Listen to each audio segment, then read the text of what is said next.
Hi. Hi. Hi, Jesse. How's it It's going? How's great it to going? see you. Oh, I'm very excited. A little bit nervous, but besides that, I'm great. Why would you be nervous? You're looking so confident, you're looking so amazing, and we've heard such Thank you wonderful so much. things about the music that you've been making, and we so want to hear from you. Jesse, I believe we have an amazing session lined up for all our wonderful young learners out there. Jesse, the stage is yours. I'll be backstage in case you need me. Call for me, and I will jump right back on. Boys and Thank you girls, so much. Jesse. Thanks. So, hello again. Hello, guys. My name is Jessie. I'm from Sofia, Bulgaria, and it's so great to be here. And I especially want to say to Salim, I loved your show, the show you just made. It was very nice. I enjoyed it. It was very educational, even for me. So, let me begin with the beginning of it all. I'm going to show you a short presentation of my musical journey. Let me share my screen real quick. So, let's start with the beginning of everything. I kind of knew what I wanted to do as soon as I was around 4 years old. I heard a few girls playing their violins and I immediately fell in love. I couldn't shut up about it, and eventually my mom was forced into signing me to piano lessons. And to this day, the piano is my most preferred instrument, actually. So eventually, I did go back to my original passion, the violin. And I am not as advanced, but I really love playing it. And the viola and the cello felt pretty familiar after having learned the basics of the violin. So I added them to the collection of musical instruments in my mind and in my room, clearly. um, After that, in my early teens, I got into singing, and I really loved playing the piano and singing. I learned all of Taylor Swift's discography by doing that. But unfortunately, pianos are heavy, difficult to move, not available everywhere, and I couldn't perform on a piano everywhere. And I had to get a guitar, and I learned to play the guitar simply to support my vocals. Finally, a few years later, for my birthday, I got this little cutie. Um, it was a birthday present, and don't judge it based on the size. It's an incredible instrument, and you can play just as well as you can play the guitar on it. So that's pretty much my instrumental collection so far. And now I'll tell you a bit more about me as a producer, a music producer. When I was graduating from high school, a friend of mine introduced me to the process of recording audio, layering, mixing sounds, and eventually creating music. Around that time, I bought myself a microphone, this one that I'm using right now, and the sound card. And that's pretty much all I needed to get started. So all of this was so new and interesting to me, and I could finally record the piano, then the guitar, then add some strings, then vocals, and harmonizing vocals, and make all of it sound good together. And I had found the thing I wanted to do the most. And here I am today actually doing it, starting to do it for a living.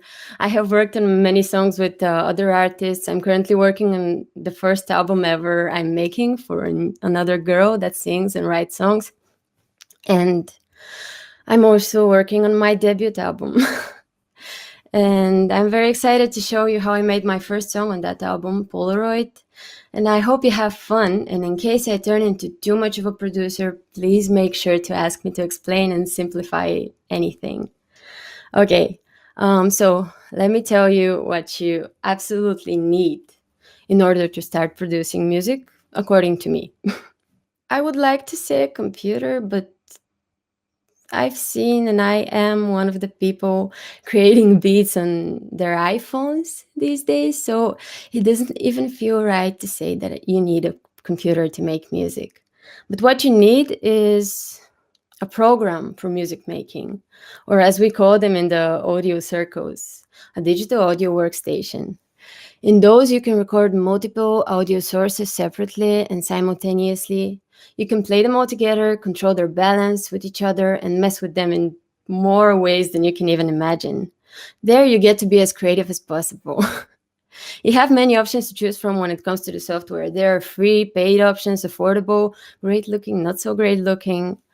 The one I'll be using today is called Logic Pro 10, and it's a very great program. And it looks very good. It looks like a phone app, to be honest. Unfortunately, it's only compatible with macOS, and it's very pricey for beginners. But there are plenty of free versions, and also it has a iPhone compatible baby GarageBand that you can use. I have made beats on the bus to school on GarageBand, and I think it's a great program for that thing. And if you don't use Apple products at all, fear not. There are plenty of other options like Ableton, Pro Tools, Cubase, that also has a smartphone baby called Cubasis. And I really recommend Reaper to you because it's free and very intuitive. I use it with my students all the time. I occasionally teach music production or at least songwriting. So in the end, it all adds up to whatever you choose and whatever fits you best. So another thing, and maybe the last thing that you need to purchase in order to record music is a microphone. And there are many options out there. You can just plug it into a computer or use a sound card like I do. Or if you use your phone to record vocals, you wouldn't be the first one. That's also fine. Like, seriously, your creativity is the only thing that you need. And that's about it. Let me tell you something that I keep hearing every time I open a YouTube tutorial on sound production or every time I go to speak to my professors. Everyone always says, use your ears and improvise. As you can see, you might need a computer, you might not need a computer, you might need a mic or not, you might need a program or a phone application. Don't take anything I tell you today as strict rules, because my rule is if it sounds right, it can't be wrong, right? And actually, one of the most famous videos, the most famous video on YouTube I have, it has like 100,000 views. I made it before I even knew the basics, and it's the best version it can be. I can't make it better even if I tried to. So my advice, as everyone has always said to me, is use your ears, think about what you hear. Whatever worked yesterday might not work today, might work tomorrow. That's normal. Be brave, learn, and be brave to share and express your creativity. So this was my short presentation. Now to the songwriting part. I would be very happy to play my song for you before I start talking about it. So here is my guitar. Here are my headphones. Let me figure this out. And here is Polaroid. I'll play a bit of that song. I hope you like it.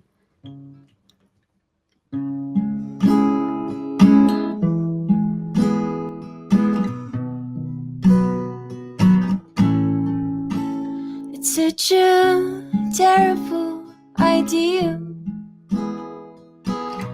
No one of us deserved this. I never should have come here. I'm sorry, the price wasn't worth the risk. Ooh, I got all these faces on my walls. Ooh, but yours developed in my mind. Ooh, ooh,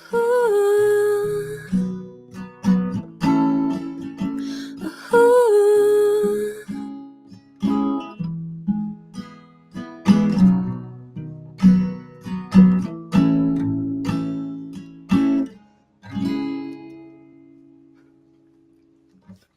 So this was part of Polaroid. I hope you liked it. So I started writing the lyrics to this one on a flight back home after a vacation a couple years back. I literally wrote the lyrics on the plane, but it took a long time for it to get finished, and I even changed a couple words last minute before making the final version that you can now listen to alongside its music video. So I'm going to show you how I made this one. So here's Logic, the software I was telling you about. Now let me show you a quick snippet of the final product, actually. and the music video, we kind of call it the movie at this point because it's intense. And I know I could ignore your call, but what I feel around you so hard to find. Okay, I'm not going to spoil the end for you, but maybe at the end I'll show you some more parts of the music video if we have the time. So this is the end result, and you heard the demo. As you can see, it went like a long way. So here in Logic, I have organized and color-coded all of the different instruments and vocal tracks so I can get around more easily. I always use these colors for these tracks. And on the top, you can see the chords you're playing, the tempo, how fast the song goes, the metronome, the basic stuff. On the left, you get to manipulate sounds, or at least that's how I would explain it. As you can see, I have severely manipulated my vocals. And in the middle is where your song lives, this part, this pool right here. So just a second. So here the song lives in like tracks, and here you put everything you want to have there. So the first demo for this song I wrote in the piano. I write different songs on different instruments depending on where I am and what I have in my hands. Some of them I write in the ukulele, some on the guitar, some just exist in my mind. So this one I wrote in the piano, and at the beginning it was something like this. And I know I could ignore your calls. Yes. And after having recorded the demo as a vocalist, it came natural to me to record backing vocals, and there they are. A choir made by myself and I only. Let me show you what that's like. I got all these faces on my wall. But as you can see, I recorded like a lot of them, so they would sound like a girl choir that's all around the main vocal. And that was tough to make them all be synchronized as possible. But I really enjoyed the end result, and I love making vocal lines. That's one of my favorite things when it comes to making songs. And now I'm going to tell you about the instrument I don't play, and that makes everything kind of difficult for me. I don't play the drums. I have tried. I'm not very good at this.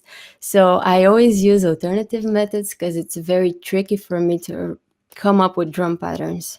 So for example, here, let me show you. That's funny. I did this.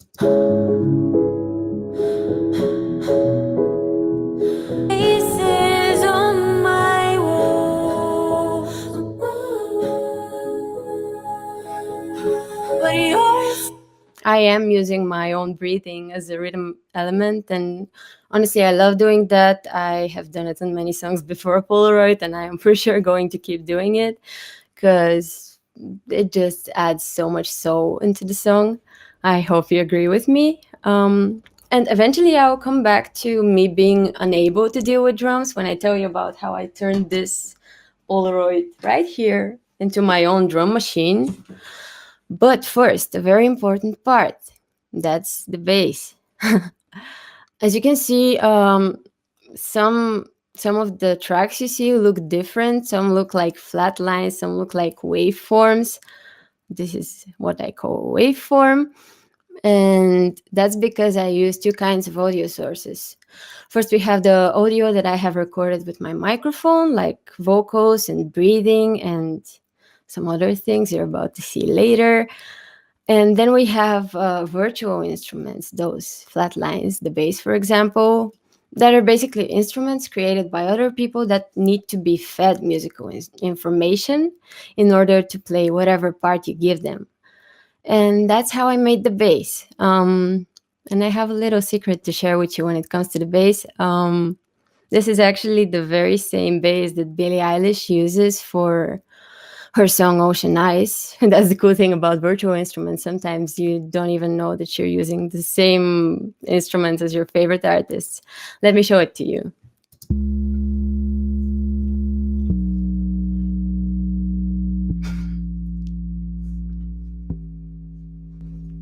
Yeah, it simply sounds muddy and fuzzy, and but you have to check it out combined with the rest of it. I got all these faces on my wall. So the bass gives us the low frequencies, all of the low frequencies I need in this song, and it's the bass I start building from. And actually, once I found the instrument, before finding it, it was a struggle, and after I found it, everything like came into place. So here is the bass is just playing a simple descending line, but it still contributes so much. And moving on, back on track, here are some other virtual instruments that I'm using for this song. Let me show you.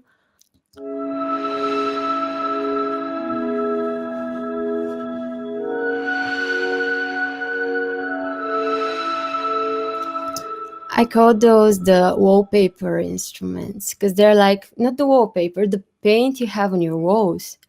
Because they're like the paint you have on your walls and you put your pictures on them. They don't need to be obvious, but they really fill it in and give you the right feeling. For example, that airy ambient feeling I was looking for, that was the best way for me to recreate it. And let me show you, in the mix, you can barely hear them. And I know I could ignore your call. You can hear my breathing louder than this. And that was the point. That's what I was aiming to do. So, the next thing I want to show you, another thing I really like doing is recording, is strings. But this time in particular, I didn't want them to be real. On the contrary, I wanted them to sound as fake as possible. I wanted them to sound not like I've played them. I wanted them to be messed up. So I used a Melotron sample. Let me tell you a bit about what that is. So you know how when you play the piano, I just pressed an A key on my piano. A hammer inside the piano hits a string that is tuned to an A. So when you press the A key on the Mellotron plays back to you a tape recording, an audio tape recording of an A played by whatever was recorded, in my case, strings. So it's vintage, it's very mechanical, it's retro, it has its limitations, but it's lovely, and I really enjoyed it. And let me show you what it sounds like.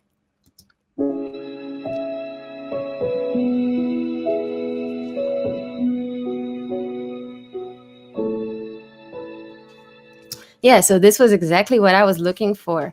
And by the way, the Melotron sound is having a comeback these past few years. I keep hearing it in pop music, like, for example, the song Love Again by Dua Lipa. Her vinyl is right there on my wall.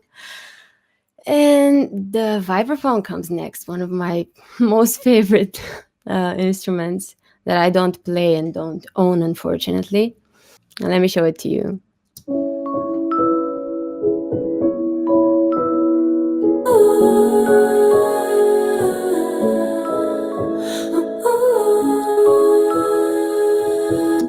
As you can hear, I have a great appreciation for this instrument. And I kind of let it be a main character in the song, alongside the vocals, almost as loud as them. Yeah, and this was another virtual instrument. All of them I recorded on this little thing right there. It's a very budget-friendly MIDI controller, and that it's easy portable and great for starters, as I was when I got it. So let me show you everything so far. I should have kept my distance. You're nothing like the things I like. Forget it, I never meant to do this. It's just. It's starting to sound like a song, right? And there is just one thing missing. Can you think of a thing that's missing? And I can hear my chat now because I'm in the project, but if anyone said or shouted the drums, I'm clapping for you. And now it's time for the best part. I'm about to introduce you to this little guy right here, my Polaroid. So, of course, I wrote a song called Polaroid. Of course, I'm going to use the Polaroid camera to make samples. You absolutely do not need one of these to produce music, but it just happened to be my hobby. And also, this is appropriate time to give you all a flash warning because I'll be shooting a couple of pictures to show you what I did. And in case someone is sensitive to sudden flashes, just I'm giving you a warning. So Polaroids use film to develop pictures in around 10 minutes. And this one is empty. So I will put this old film tray inside that I filled with already developed pictures to show you what I did. So let me just load it.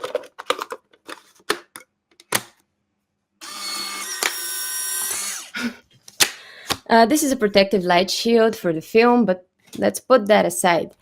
Did you hear the sound the camera just made? Listen again. Also, trigger warning for the flash. Let me turn it on.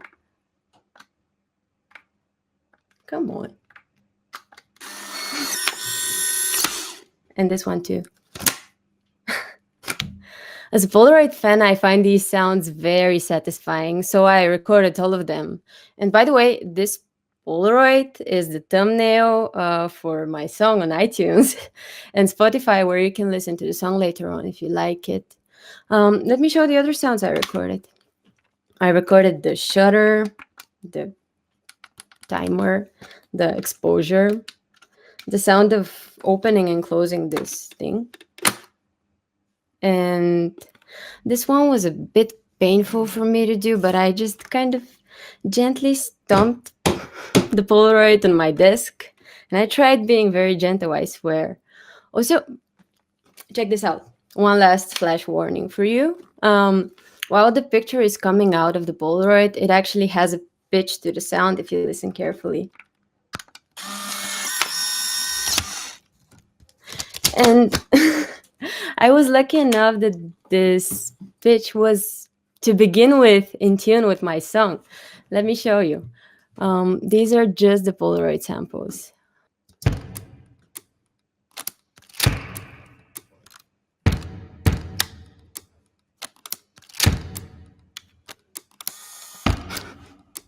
You get it. So with a little bit of editing, they turn into my own mechanical drum set. And this is the perfect example of that phrase people use when they say, the sky is the limit. Because you can actually make music without even having a musical instrument if you really, really put your mind into it. For example, I'm sure that each and every one of you can easily make a beat just using the tools you have on your study desk, like pens, pencils, sharpeners, rulers, trust me. And I'll go one step further into challenging you to do that. And I would be more than happy to look at your results. And finally, although I love the Polaroid sounds, I needed to add real drums alongside the Polaroid ones. And that left us here.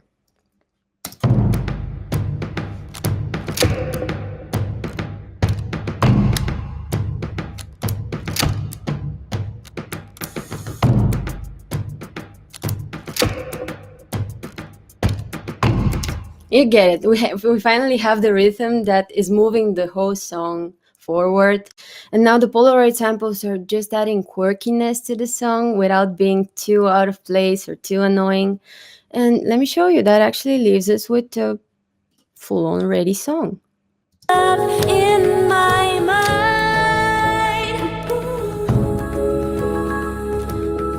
and I know I could ignore your call, but what I feel around you so hard to what happened after I finished this, I made sure that there is enough space for all of these instruments in the sound stage of the song. I mixed them all together, trying to be as good as possible while doing this. And I sent the whole thing to a mastering engineer. And maybe that sounds like a scary, confusing thing because I wasn't completely sure what those people do until like 3 years ago. But that's the person that makes the music compatible with YouTube, Spotify, iTunes, etc. Now, if you're just getting started, it's absolutely okay to skip the mastering process because it requires a lot of experience, very nice studios, very nice monitors, and that shouldn't scare you. It's okay not to skip that step when you're first getting started. For example, I don't send all of my YouTube covers to be mastered, but I always send my original music. And it's a great thing to learn. If you're someone like me, it was a particularly difficult lesson for me because I love doing everything by myself and playing all of these instruments by myself. It was a difficult lesson to learn that it's okay sometimes for you to need other people to do something for you. And it's okay to not be good at absolutely everything, because I'm not saying I'm good at everything. I'm just saying it's okay not to do everything by yourself and to ask for help and have friends in the same field as you are. And after all that, my song was finished, published, and ready to be listened to. We made a music video that took like 3 days to be made, not that much, but we were working and shooting and filming for like 24 hours nonstop sometimes. It was intense, and this is the end result. Let me show you a little bit more of the video. Okay.